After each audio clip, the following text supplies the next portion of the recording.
কথাটা একেবারে 16 আনা সত্যি। যখন মেয়েদের হাঁটুর উপর জিন্সের প্যান্ট আর হাতে মোবাইল থাকবে তখন জানবে ধ্বংসের শুরু। ভালো ভালো ছেলেদেরও মাথা বিগড়ে যায়, তখনই ঘটনা ঘটে যায়। আর যখনই এটা ঘটে পুরো দেশটা একেবারে উত্তাল হয়ে ওঠে। স্যার, ধর্ষণ তো জিন্স প্যান্ট আর মোবাইল আসার আগেও হতো।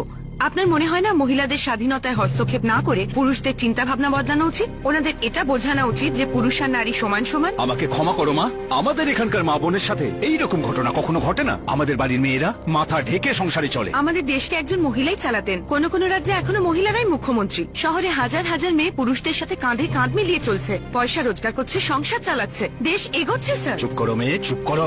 সবসময় ছেলেদের কাঁধ মেয়েদের কাঁধের থেকে ওপরই থাকে, আর দুনিয়ার মানুষের কাছে মেয়েরা কাঁধে কাঁধ মেলাবে, এর থেকে আর লজ্জার ব্যাপার কি হতে পারে? দেশ থোড়াই আগে এগোবে। মেয়েরা আজও বাচ্চার জন্ম দেয়, মেয়েরা সংসার দেখবে, ঘরটাকে সাজাবে, আর ছেলেরা রোজগার করবে, বাচ্চা আর তার স্ত্রীকে সামলাবে। এতদিন পর্যন্ত এটাই হয়েছে আর এটাই হবে। যেটাকে তুমি পরিবর্তন বলছো সেটা পরিবর্তন নয়, ওটা ধ্বংস। ধ্বংস। আর এর শুরুটা তোমরা শহরের লোকেরা করেছো। সমস্ত সংস্কার, সমস্ত শালীনতা মাটিতে মিশিয়ে দিয়েছো তোমরা। তোমরা আর তোমাদের শহর এই দেশকে গড়ে তোলেনি।